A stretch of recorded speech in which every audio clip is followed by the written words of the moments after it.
Muchas gracias por continuar con nosotros, como les había anunciado, luego de agotar la primera hora de programa desde las 6 de la mañana a este momento, ahora inicia la conversación con nuestro invitado del día de hoy, un gran amigo, admirado, gran político, profesional, ciudadano, académico, un intelectual de nuestra amada República Dominicana, presidente de País Posible, un político acabado y sobre todo una persona que siempre ha tenido una visión de cómo aportar y transformar a nuestra nación. Bienvenido, amigo y hermano Milton Morrison, un gusto. El gusto es mío, de verdad que es un gran honor estar aquí nuevamente en el espacio del demócrata. Así es, siéntete como en casa, Sí. para nosotros es un privilegio. Milton, iniciemos de inmediato pasando revista desde tu visión. ¿Qué momento vive la República Dominicana? ¿Fuiste parte protagónica desde País Posible, apostando y creando todas las condiciones para que el presidente se mantuviera en el poder, para que ganaran las elecciones? En efecto, ganó en primera vuelta. Como ya sabemos, pasó febrero, barrió el PRM y País Posible tuvo un muy buen rol en el desempeño de esas elecciones municipales. Llegaron las legislativas y las presidenciales, pasamos la página y ahora llegamos a un momento donde el país está expectante. ¿Qué hará el presidente de cara a este segundo mandato? ¿Qué será de diferente? Y el país tiene muchas asignaturas pendientes que ameritan de grandes Sí. decisiones. ¿Hacia dónde va la República Dominicana? Bueno, mira, tal como tú señalas, la República Dominicana se encuentra en un momento, diría yo, crucial.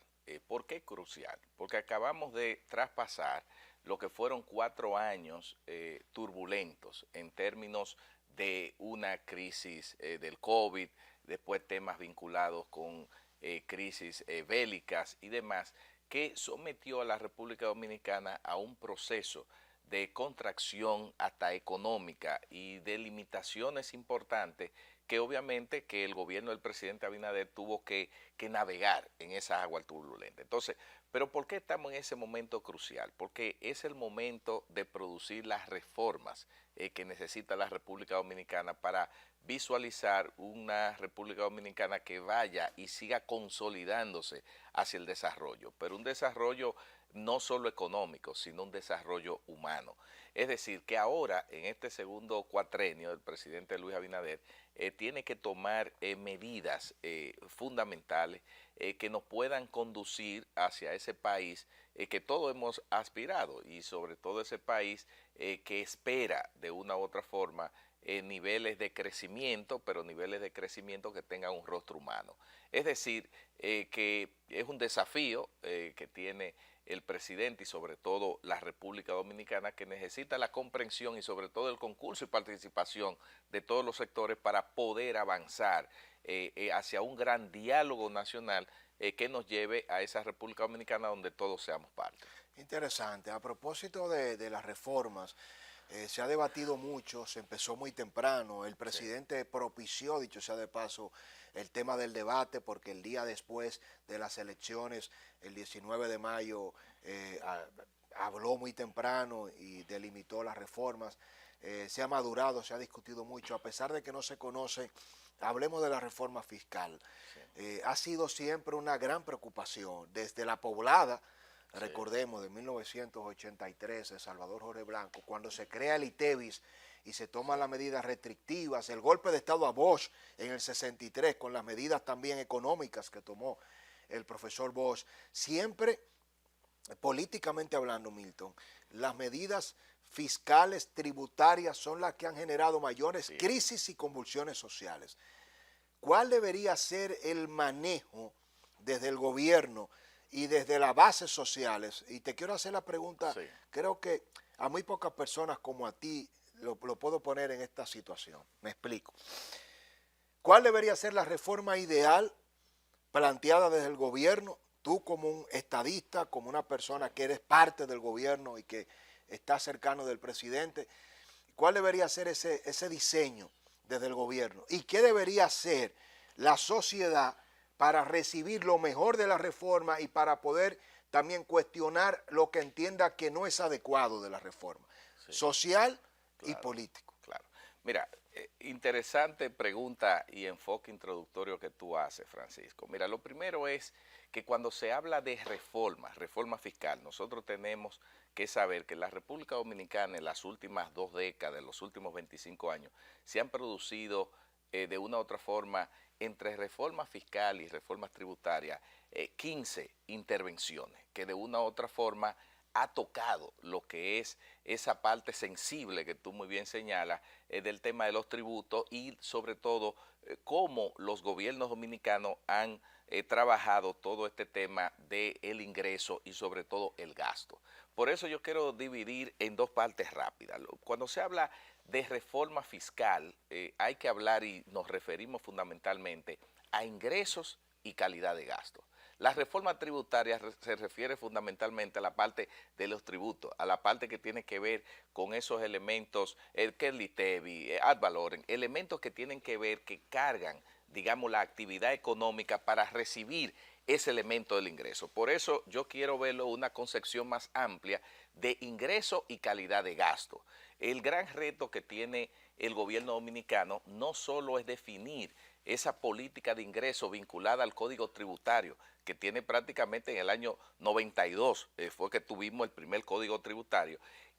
El gran reto que tiene es cómo lograr que la sociedad dominicana pueda sentir que hace un aporte en función de la riqueza que genera, un aporte que entienda que va destinado a propiciar el desarrollo nacional. Entonces, cuando tú te planteas una reforma fiscal, la primera pregunta que hay que hacerse, ¿para qué la vamos a hacer? ¿Cuáles son los elementos del desarrollo? ¿Cuál es el país que nosotros queremos? ¿Dónde vamos a invertir esos recursos? Y ahí es que viene la calidad del gasto que vamos a recabar de esa sociedad. Entonces, el primer elemento comunicacional que tiene que tener el gobierno dominicano o cualquier gobierno, porque aquí estoy hablando ya en un sentido más general, tiene que explicarle a la población cuál es su programa o su plan de desarrollo, en qué nosotros en los próximos años vamos a invertir esos recursos. Si la sociedad entiende eso, puede entender muy bien dos cosas. Primero, que se le puede incrementar los impuestos, pero se puede también bajar o ampliar la base impositiva, porque de eso es que se trata, poder recaudar más, pero a la vez poder generar que no solo un sector, por ejemplo, la clase media, es la que siempre ha estado presionada y golpeada con todas estas reformas que se han hecho en los últimos años. Pero también, y no me refiero en el caso particular de ahora, en los gobiernos anteriores también era muy difuso el tema sobre qué se invertían esos recursos. Ahora, la reforma fiscal de la República Dominicana es necesaria. Nosotros tenemos una de las presiones fiscales más bajas en términos de la región.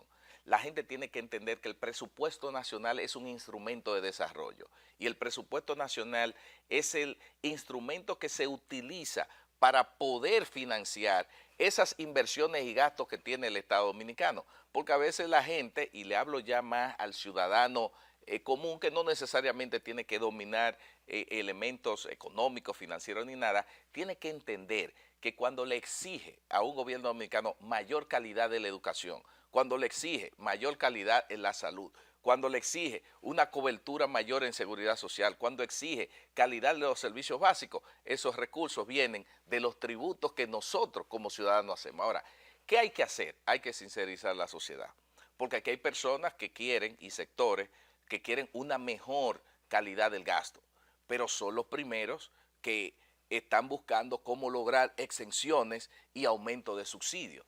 Entonces, no puede haber de una u otra forma un país que se pueda desarrollar sobre la base de que si me toca de manera individual, yo me quejo, yo quiero lo bueno, lo favorable para mí, pero cuando se habla del tema colectivo, entonces ahí viene. Entonces, ya un poco sintetizando a tu pregunta, podría decir, mira, ¿cuál sería el modelo ideal? Nosotros somos una economía, la economía dominicana es una de las economías que en las últimas décadas más ha crecido en toda la región. Se habla en este año de un crecimiento de un 5%, pero más o menos el promedio viene por ahí.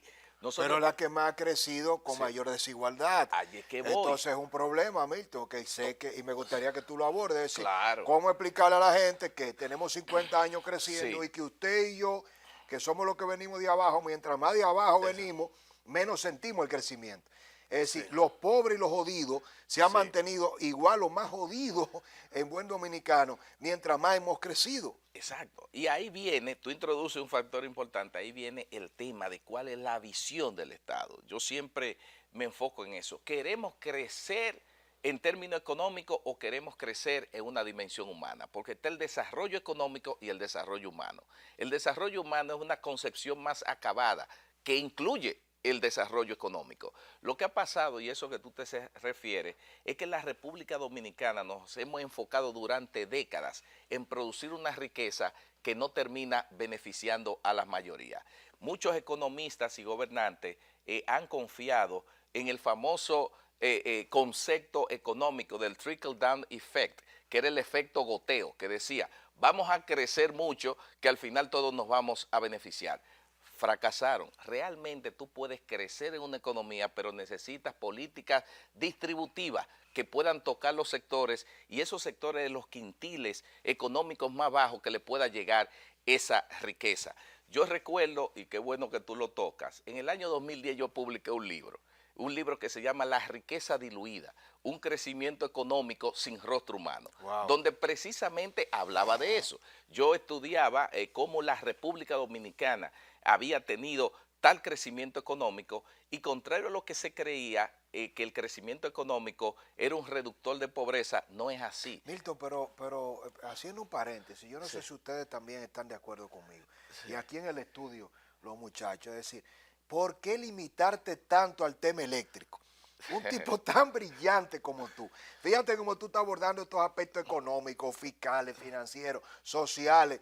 Entonces, tú tienes un gran desafío, porque yo siento que de repente estamos desperdiciando a un profesional holístico amplio con una capacidad de abordar temas vitales, como tú comunicas, como piensas, como escribes, a solo mantenerte en el tema eléctrico. Yo creo que tú, y te lo digo públicamente también, vas a tener que revisar profundamente, quizás qué tanto provecho le estás sacando a tu capacidad, a tu formación, a tu visión, de cara a tus aspiraciones políticas presentes y futuras, más allá de las posiciones públicas, porque las posiciones públicas son coyunturales y creo que al país le hace falta demasiados políticos con formación. Una de las quejas fundamentales de los senadores, de los diputados, de los alcaldes, de los candidatos presidenciales, de presidentes que hemos tenido es la falta de capacidad. Entonces la gente que tenemos capaz con tu perfil la estamos teniendo encapsulada a una sola área, donde quizás es donde menos pueden aportar. Continúa. Bueno, te agradezco No, pero te lo digo de verdad, de manera Sí, sincera, pero con una legítima, aunque muy particular, preocupación. ya. Bueno, agradezco el comentario, pero yo sintetizo diciendo lo siguiente. Yo desde que me he involucrado en el sector eléctrico reciente siempre decía que yo soy más que energía. Y quizás tú me estás dando la oportunidad en esta entrevista, que quizás ni hablemos de energía, para que así las personas puedan conocer otra dimensión Claro, claro. en términos de análisis, estudio que nosotros hemos hecho. Entonces, aquí viene otro aspecto conectando a Tú lo lo anterior. planteabas en tu libro en el 2010. Sí, Ya sí, eso. mira, en el 2010 yo escribí un libro, yo he escrito 5 libros, pero hay el tercer libro, se llama así, La riqueza diluida, un crecimiento económico sin rostro humano. Y ese fue una síntesis, porque voy a aprovechar y voy a decir algo que quizás pocas personas saben, esa es una síntesis de mi tesis que yo escribí en el año 2000 cuando estudiaba en Inglaterra, en la Universidad de Bradford. Yo realmente estudié planificación y desarrollo. Luego es que yo, aunque soy ingeniero eléctrico, hago una especialización en la Universidad de Florida, en Gainesville, donde me hago especialista en regulación de mercados eléctricos. Pero mi maestría como tal fue planificación y desarrollo en la Universidad de Bradford, en Inglaterra. Y mi tesis fue analizar la vinculación entre el crecimiento económico, la desigualdad del ingreso y la pobreza. Entonces, en ese libro, 10 años más tarde, yo lo sintetizo, estudio el tema de los modelos económicos dominicanos, veo muchos aspectos de esto de las reformas fiscales, tributarias, el tema distributivo, la descentralización, y concibo una visión así del Estado. Pero mira, lo más importante es definir ¿cuál es el modelo de desarrollo que vamos a tener? Nosotros hemos sido una nación que hemos desarrollado modelos sobre la base de la producción nacional en manufactura, estamos en el tema del turismo, que son esquemas que hay que revisar, porque ya estamos en la segunda década del siglo XXI. Nosotros no podemos ser un país que solo estemos hablando de sol, playa y arena. Nosotros ya vivimos en un mundo donde la robotización de los procesos es una realidad, donde la inteligencia artificial es una realidad. ¿Cómo nosotros como país vamos a ser receptor de esa alta tecnología y esos procesos que se están dando en el mundo para poder insertar el aparato productivo dominicano y montarnos en esa ola del desarrollo? Estoy dejando aquí simplemente una pincelada de cuáles son los temas de discusión importantes, pero volviendo al tema de la reforma fiscal, quiero decirte algo. Mira, nosotros tenemos un gran potencial en términos de mayor recaudación, pero debe ser de una forma hasta cierto punto consciente y, como te decía, explicando, porque nosotros, ¿cómo vamos a generar ese gasto? Aquí, en los últimos gobiernos, si tú ves, se han tomado muchos préstamos con el tema de los bonos soberanos y demás. La calificación crediticia nuestra, aunque ha mejorado en este último gobierno del presidente Abinader, necesita seguir mejorando, porque en la medida que tenemos una calificación crediticia mucho menor, los intereses de la deuda son menores y eso puede ayudar a la capitalización hasta del mismo Banco Central y poder tener en el mercado como tal económico y de valores productos, por decirlo así, recursos mucho más económicos, y eso dispara al aparato productivo. Es decir, que el gran desafío, para terminar, digamos, lo que es la reforma fiscal, el gran desafío que tiene ahora el gobierno para impulsar esto es poder llevar una reforma fiscal cuyos ingresos a partir de la modificación de los elementos tributarios sea lo más equitativa y justa posible, que presione menos esa clase media, que pueda pellizcar un poquito a sectores que han acaudalado mucho, que quizá tienen niveles de exenciones como tal, y poder ayudar a través de políticas sociales a los sectores más vulnerables. Pero ahí yo te dejo también una idea fundamental en todo esto. Al final de cuentas, lo más importante de todo este proceso de la reforma fiscal es que se defina cuál es el país que queremos, cuál es el modelo de desarrollo que queremos. Y a queremos. propósito del modelo de desarrollo y del país que queremos, Milton, tu visión con respecto a dos aspectos que para mí son de manera integral lo que verdaderamente transforma del eufemismo, es decir, cuando usted nombra a algo de una manera que no es un eufemismo. Cuando usted dice, por ejemplo, bueno, el amor es lo más profundo del mundo y yo lo que te tengo es cariño, yo tengo aprecio, yo no te amo porque no estoy dispuesto a dar por ti incluso mi propia vida, pero usted le dice que a esa persona usted la ama, usted está utilizando un eufemismo.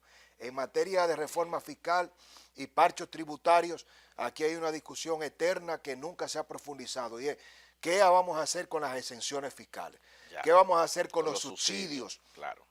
Sobre todo, Milton, en sectores agrarios, industriales, zonas francas, en el tema eléctrico, en el tema turístico. Hay aspectos, por ejemplo, en el tema turístico, donde no somos competitivos. Entonces, Sí. esos sectores que estamos subsidiando, que estamos subvencionando, que le estamos dando exenciones, donde ya dejamos nosotros de ser competitivos y no lo vamos a hacer. Entonces, ¿cómo sincerizar nuestra economía para utilizar esos subsidios y esas exenciones para sectores que verdaderamente no solo nos necesitan, sino que van a generarnos ingresos fiscales? Mira, Francisco, lo primero es que quienes tienen que sincerizarse son esos sectores que reciben las exenciones y los subsidios, porque yo entiendo que llegan a confundir el tema de los costos subsidiados con los costos reales. Y aquí que viene un debate interesante. Los subsidios están llamados a ser aplicaciones temporales. Aquí se quedan permanentes. Aquí le subsidian un sector, pero para que ese sector se desarrolle, avance, se dispare, pero luego el subsidio lo quieren todo el tiempo. No entienden que es un acompañamiento que da el Estado Dominicano para que cuando usted haciendo una comparación con un bebé, cuando usted salga de gatear y camine, usted siga caminando solo. No, quieren caminar y correr con el subsidio, con la ayuda del papá Estado. Entonces, eso ahí es que viene la primera sincerización. Lo segundo es la comunicación. Aquí hay una confusión generalizada, incluyendo a la gran población de lo siguiente. Por ejemplo, subsidio a los combustibles. La gente no entiende que el esfuerzo que hace el Estado Dominicano para toda la semana no traspasarle el costo real de los combustibles en función de cómo están los combustibles en los mercados internacionales y cómo lo compramos. La gente, cuando viene a ver y sube un poquito, grita. Yo no estoy diciendo que no grite, lo que estoy diciendo es que grite, pero tengo una conciencia de que ese no es el costo real y que al final de cuentas, si el Estado no interviniera, usted estuviese pagando unos combustibles más altos. Eso nos lleva a tener un nivel de racionalización, de conciencia mayor. Y el otro elemento, el tema, por ejemplo, mal difundido y concebido del famoso déficit financiero del sector eléctrico, el subsidio eléctrico. Aquí hay una confusión. Mira, electricidad es desarrollo. Y el presidente Abinader, que es un político, pero también es economista con una sensibilidad política y social. Él entendió que después de la pandemia había que relanzar el país, durante y después de la pandemia. Electricidad y desarrollo. Tú tenías que subsidiar hasta el nivel de poder proveer ese instrumento que es la electricidad para producir el desarrollo, aunque eso te costara más dinero. Y algunos dicen, se desperdicia en un zafacón del Estado el subsidio y mire ese gran déficit financiero. Bueno, pues yo le doy la noticia. Ese gran subsidio y ese déficit financiero en gran parte para beneficiarlo a usted mismo, es para que la economía caminara. Y algunos dirán, bueno, pero se generó un déficit porque se dio mucho más energía a sectores que de una u otra forma no lo pagaban, no lo merecían. Sí, pero en medio de una pandemia tú tenías que entender el momento histórico y eso fue lo que hizo el presidente. Había que dar casi el 100% de la energía para que el aparato productivo, incluyendo hasta el ilegal, oye esto para que no me tome, incluyendo al que no lo paga, esa salonera, ese taller de herrería, ese colmadero, se reactivara. Wow. Entonces eso tiene un costo del Estado, pero a la vez tiene un beneficio en la economía como tal. ¿Y por qué ese tipo de cosas no se comunican? Y tenemos que esperar tanto tiempo para que de manera tan brillante tú, Milton, lo expreses y lo comuniques, porque yo te estoy escuchando y no solo yo como comunicador, como periodista, como experto en entender y descodificar mensajes, cualquiera, yo sé que usted que está escuchando a Milton Morrison ahora dice, pero yo no sabía eso. Y además, agrega esto, porque algunos dicen, hay que reducir el déficit, el subsidio en ese sector, pero eso pasa por una de dos condiciones. O tú tienes que elevar la tarifa eléctrica y tú no podías aumentar tarifa eléctrica en medio de una crisis, o tú tienes que limitar la demanda, el consumo, que es dar más apagones.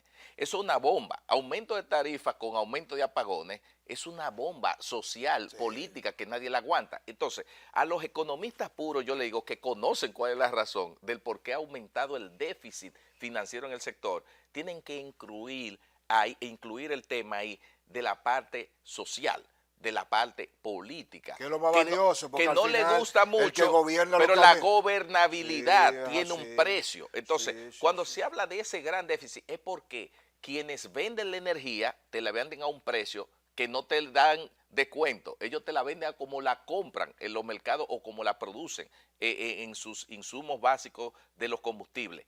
Pero el precio al que el Estado la vende no sube. Entonces, si tú tienes un aumento como se dispararon los combustibles en la época COVID y post-COVID, ¿qué tú tienes? Que tú tienes una mayor compra, tienes que buscar más dólares, pero cobras lo mismo. Entonces, ese déficit que aumentó, eso fue una apuesta que hizo el gobierno dominicano para no subirle la tarifa a la gente y cobrarle el costo real, pero también para financiar el desarrollo de manera indirecta para relanzar la economía. Ahora es el momento entonces que ya el gobierno dominicano puede pensar en esa reforma en el sector eléctrico que implique un movimiento de esos dos elementos. O me aumentas tarifa o me reduces la demanda. O también cobras mucho más. Entonces, al final de cuentas, uno lo explica así de manera muy sencilla, pero siendo parte también de esto, me toca no necesariamente hablar en los momentos que hay que hablar, pero de una manera muy simple esa. Pero hay otras reformas también, la reforma laboral, la Pero reforma del antes de irnos trabajo. a las siguientes reformas, quiero también, porque de verdad que estoy no sorprendido porque conozco tu capacidad, pero a este gobierno le hacen falta muchos voceros. A los gobiernos le hacen falta voceros. Y no hay mejor vocero que aquel que tiene la capacidad técnica, la capacidad de comunicar, que tiene la capacidad de conectar y hacer empatía social, porque muchas veces, Milton, yo siento que aquí el único gran vocero que tiene el gobierno es el presidente.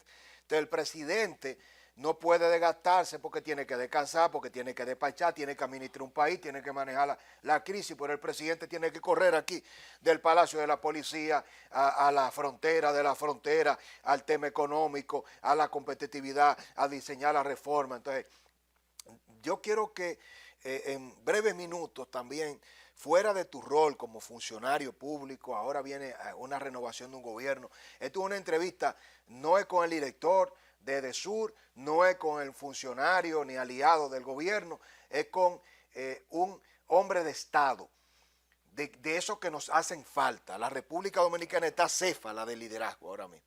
Y mucha gente que eran los que conceptualizaban y que eran los únicos que decían que pensaban, ahora como que perdieron la magia. Entonces, a propósito de Lionel y a propósito de Danilo, el presidente Abinader sorprende y corre un gran riesgo que yo quiero que tú lo evalúes, Milton. Y es que desde mi punto de vista, este es un presidente que gana con un 57, 58% en primera vuelta fácil, que saca 30, prácticamente 29 senadores de 32, mayoría calificada de diputados. Y el presidente dice, yo quiero hacer las grandes reformas del país, pero la quiero hacer con la oposición. Quiero incluso presentar la reforma constitucional, la reforma fiscal, la laboral, la reforma a la ley 87-01, los fondos de pensiones, pero lo quiero hacer con los diputados y senadores de la oposición antes de yo tener mayoría. Sí. Y lo que le dice Lionel y Danilo, no queremos reforma, no vamos a apoyar reforma, enfréntese usted a lo suyo. Es decir, como si todos estos temas fueran solo de 4 años. Exacto. Y después que el presidente acabe en el 28, y si viene Lionel, ¿querrá Lionel reforma entonces? Y si ganara el PLD, que son posibilidades, con el candidato que sea Margarita, póngale Juan Ariel, ganó el PLD en el 28, ¿qué va a pasar con los grandes temas nacionales? Entonces, ¿cuál es tu visión del rol que está jugando la oposición política y del riesgo que corre el presidente? Porque cuando un pueblo te dice, lo que queremos que usted gobierne con su partido y usted tiene mayoría, es para que la use o no. Sí, así es. Mira, lo primero de eso que tú señalas que hay que resaltar es lo siguiente, Francisco. Luis Abinader no se está comportando como un presidente, se está comportando como un estadista, porque no está mirando la República Dominicana en un cuatrenio, está mirando la República Dominicana en décadas. Y eso manda un mensaje del ser humano que tenemos ahí, de la persona que tiene una visión clara de propósito y de legado, que eso es importante en un estadista. Ahora, la oposición está haciendo un flaco servicio a la nación en términos políticos. Y cualquiera diría, bueno, ¿qué es el rol de la oposición? No, miren, lo que pasa es que ya la política ha cambiado, ya la sociedad no es esa sociedad de hace 30, 40 años, una sociedad informada, una sociedad que demanda liderazgos diferentes, liderazgo del siglo XXI, liderazgo de consenso, liderazgo que se sienten, que hayan sus diferencias ideológicas, de acción, lo que tú quieras, pero que ponga al país como centro. Luis Abinader no necesita esa oposición para aprobar esa reforma, tú lo acabas de decir, tiene la mayoría calificada en el Congreso para producir y pasar cualquier reforma, pero eso hay que saludarlo. Yo sí le hago un llamado, por ejemplo, a la oposición más representativa, tanto en la Fuerza del Pueblo como el PLD, que obviamente obtemperen y puedan, si bien no esos dos líderes que tú mencionaste, sentarse a ver esos detalles, pero una comisión Y ya esto es un consejo, fíjense que no le está hablando como presidente de País Posible, como aliado del gobierno, le habla el ciudadano, un consejo sano para que quede esa huella digital. ¿Cuál sería el consejo a Leonel? El consejo a Leonel, decirle a Leonel que tiene que ponerse a la altura de las circunstancias. Leonel, que es un hombre con una gran capacidad, conocedor, porque nadie puede venir en este país y decir que Leonel Fernández no sabe muy bien el momento que vivimos. Leonel es una persona con una amplia capacidad y conocimiento, y él obviamente se está dejando llevar, como yo en una ocasión dije aquí mismo, de ese animal político, que no se lo trague el animal político y que deje un poco ese Leonel con esa sensatez y esa capacidad y ese conocimiento de la historia para por lo menos enviar una comisión de su partido y conocer eso, porque se va a aprobar. Y dirá, bueno, eso puede generar disgusto a la población, etcétera. Sí, pero es una realidad. Vamos a ponernos por encima de la politiquería. Si tú lo ves desde el punto de vista politiquero, entonces conviene tú retraerte para entonces tú tener los beneficios electorales y decir, no, si hay situaciones que se puedan salir de control. No, yo no participé en eso. Pero si usted asume el rol del político con conciencia, hay que sentarse porque eso es necesario. Independientemente de lo que sea, este país no puede funcionar ni llegar al desarrollo con la presión tributaria que tenemos. Ahora, yo no estoy diciendo que carguen de más impuestos a la gente. Yo lo que estoy diciendo, vamos a formalizar más el país, vamos a tocar otros sectores, vamos a bajarle un poco los impuestos a los que sí cumplen bien y vamos a penalizar a los que están evadiendo. Tu consejo a Danilo. Mi consejo a Danilo va en la misma dirección. Que está en un mal momento, Milton. Es decir, Danilo ahora Sí. mismo no es que está con mucha tranquilidad, ¿no? Bueno, tú has visto cómo hay hasta grupos dentro de su mismo partido que le han pedido la confirmación de lo que él se atrevió a decir en el inicio de todas estas asambleas. Pero aunque no está en un buen momento partidario, pero es un expresidente, tiene un peso y su liderazgo está ahí dentro de su partido. Entonces yo lo que creo que este es el momento de ya a mediados de la segunda década del siglo XXI, los políticos sentarse con la sociedad, con el país y dibujar ese país que nosotros queremos, que podamos llevar una misma senda, que podamos dejar las banderías políticas de lado, los colores, y veamos la República Dominicana. Ese es el partido más importante, la República Dominicana. Y si nos sentamos y podemos diseñar las reformas fundamentales que cambien el curso de la historia de este país y nos lleve a ser un país desarrollado en pocos años, ya todo habremos ganado. La vida es finita, los políticos tienen que entender que todos vamos a morir. ¿Cuál es el legado que tú vas a dejar? ¿Cuál es tu contribución?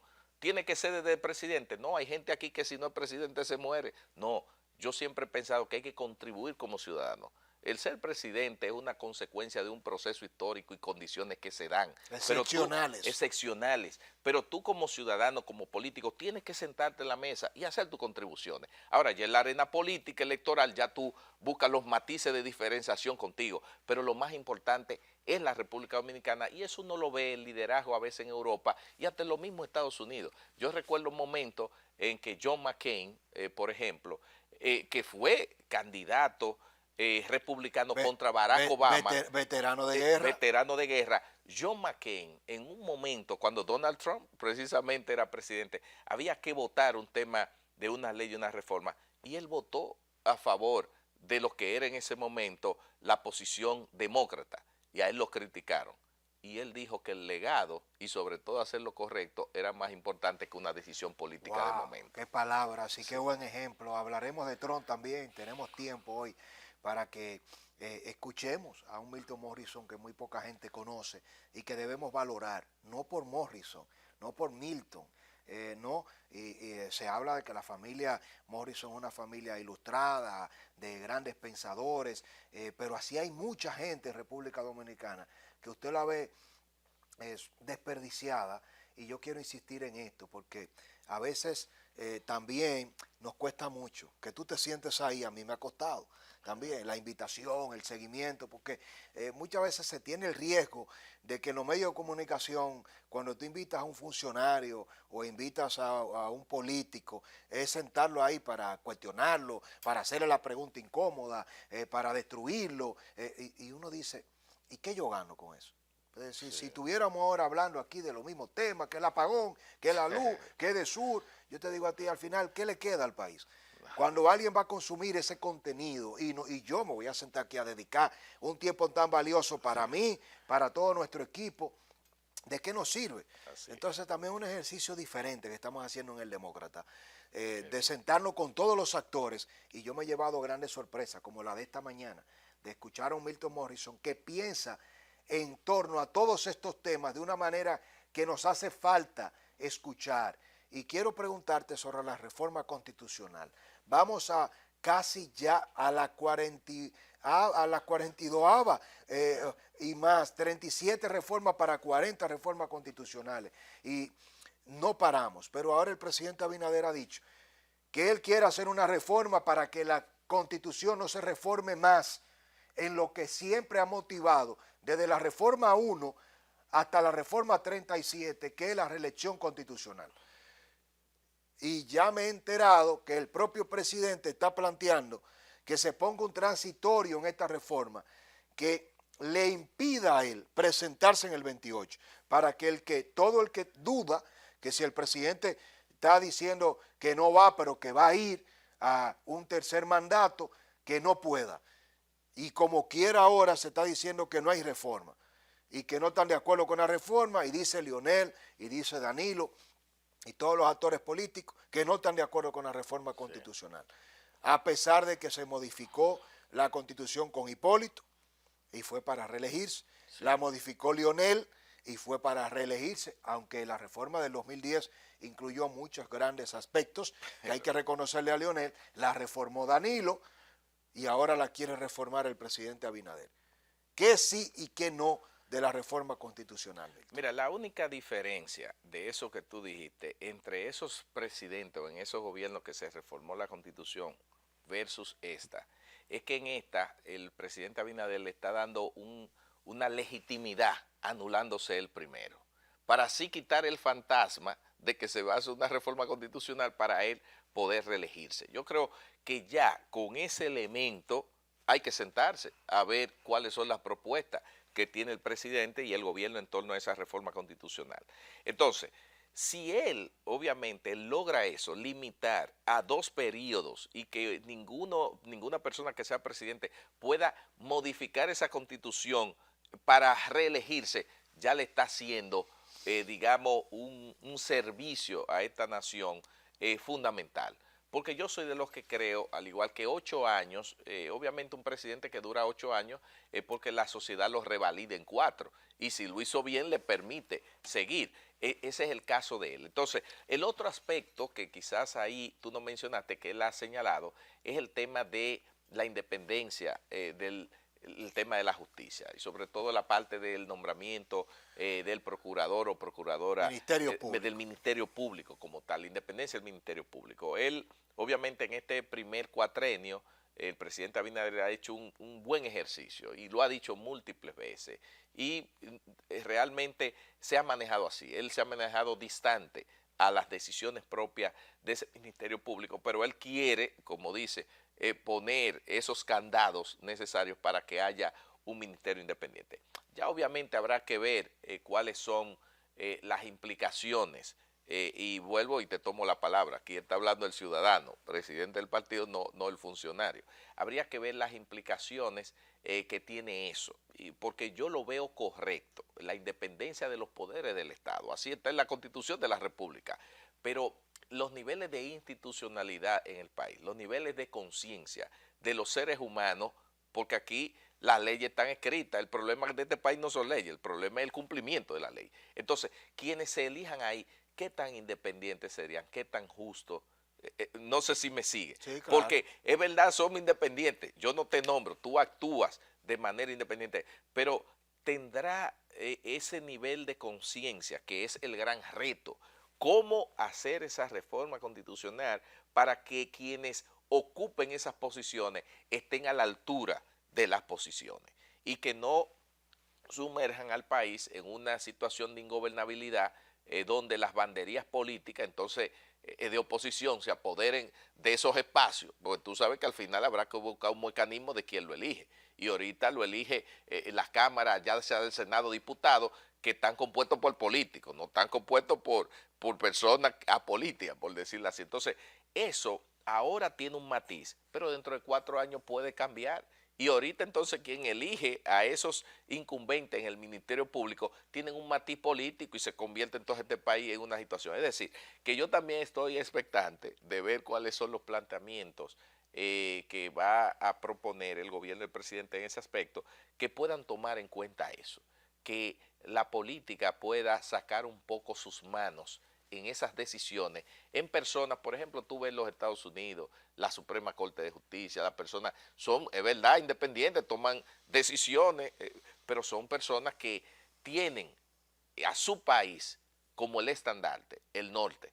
Yo quisiera un ministerio público donde quienes estén ahí no estén mirando colores partidarios, estén mirando la República Dominicana, estén mirando la justicia y que de verdad esa balanza de la justicia, quien la sostenga, sea una persona que tenga el pañuelo, que lo ponga ciego y no que haya un poco de visibilidad a través de uno de los ojos. Interesante. Reforma a la ley 87-01, Milton, desde tu punto de vista, ¿cuál es la visión? Unir la parte de la seguridad social, sí, como está en la actual ley, con pensiones, sí, que ha sido un tema claro, muy socorrido, y el aspecto del código laboral, sí, el 80-20, el término de la cesantía, mucha movilidad con un código laboral muy antiguo, de 1990, que ya no se adecúa a la nueva realidad.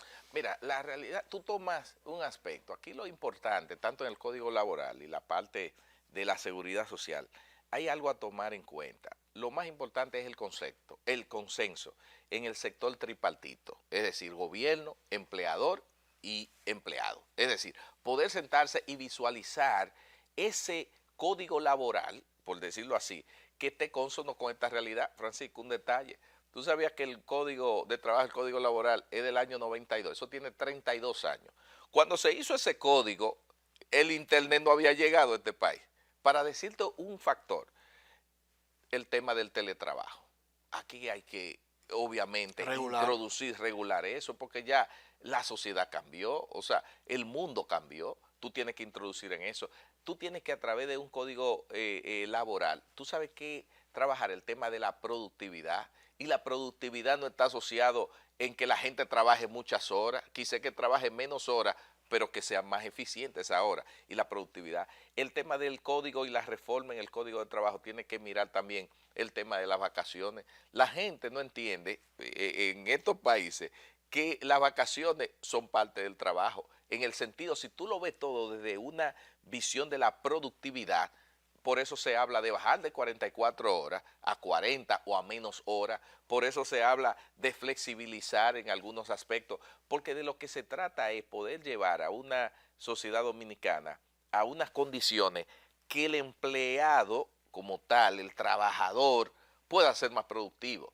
Y yo mencioné algo al inicio de esta entrevista, que yo le estoy dando mucho seguimiento y que eso está transformando al mundo. El tema, vuelvo y digo, la robótica, la parte de la inteligencia artificial.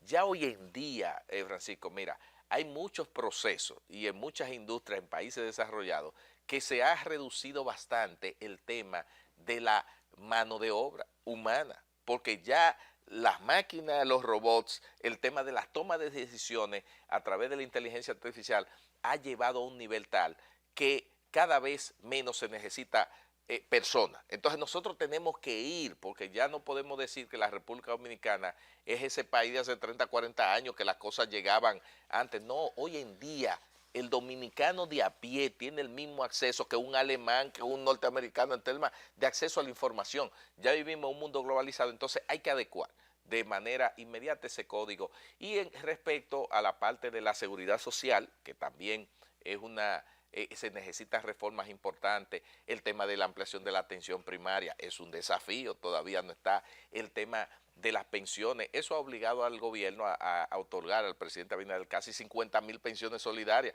pero es una respuesta, digamos, fuera de la respuesta misma que tiene que dar la ley como tal. Y así hay muchos aspectos, pero tú dices, hay que conectar esa seguridad social con ese código. Brillante, Milton, en este minuto que nos queda, que nos puedas decir cómo te visualizas y cómo visualizas este nuevo gobierno que se inicia justamente este próximo 16 de agosto. Bueno, ¿Qué debe esperar el país de estos próximos 4 años del presidente? Y cómo te visualizas tú dentro de la posibilidad de servir desde otra posición al gobierno si el presidente te toma en consideración, como se espera. Bueno, el presidente tiene un gran reto. Yo entiendo que como él lo ha señalado, es el gobierno del legado, donde él va a producir las reformas fundamentales para dejar su impronta de un estadista. Entonces, eso implica acciones que la sociedad tiene que absorber y sobre todo interiorizar, que no se quede en lo superficial, sino que vayan a lo profundo de las grandes reformas.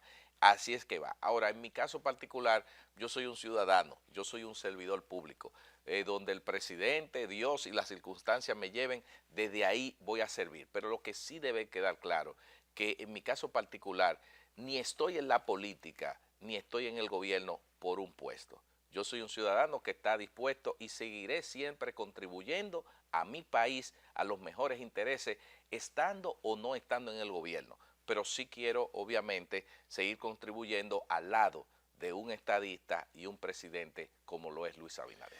Bueno, no hay mejor manera para despedirse en esta conversación, toda una hora y se nos quedan temas. Espero que me tomes la palabra, que conviertas a esta casa de la democracia y al demócrata en un espacio para que la gente pueda consumirte, para que podamos hablar de Trump, para que hablemos de Milei, para que analicemos la realidad internacional, el tema haitiano que se nos queda. La próxima semana es un buen momento. Vamos, compromiso, un yo compromiso, bueno, te esperamos por acá. A todos ustedes, gracias por escuchar a este Milton Morrison diferente que le habla al país. Un hombre de Estado a propósito de la visión de Milton.